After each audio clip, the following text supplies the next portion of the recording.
আসসালামু আলাইকুম। মাত্রই বাংলাদেশের পোস্টাল ভোটের পেপারটা হাতে পেলাম। আর এই যে এখনো খুলিনি, তো মাত্রই হাতে পেলাম। আশা করি আমাদের ট্রাক মার্কায় একটা ভোট প্রবাস থেকে দিতে পারবো।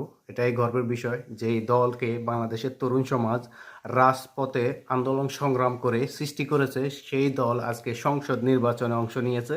তো সেখানে অবশ্যই সকলে ট্রাক মার্কায় ভোট দিয়ে পাশে থাকবেন। বাংলাদেশ প্রবাসী অধিকার পরিষদের দীর্ঘ সংগ্রামের, দীর্ঘ আন্দোলনের দাবির ফসল 10 দফা দাবির মধ্যে সর্বপ্রথম যে দফাটা, সেটা হচ্ছে যে প্রবাসীদের ভোটাধিকার।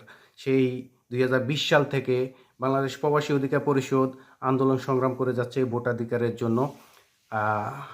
সাবেক স্বৈরাচার পতনের ফলে ডক্টর ইউনূসের সরকার প্রবাসীদেরকে যেই ভোটাধিকার ফিরিয়ে দিয়েছে নতুন করে প্রবাসীদেরকে অধিকার, বাংলাদেশের প্রতিনিধিত্ব চিহ্নিত করার। তো সেইখানে অবশ্যই সকলে যোগ্য এবং কি বাংলাদেশের জন্য কল্যাণকর প্রতিনিধিদেরকে সকলে সিলেক্ট করবেন।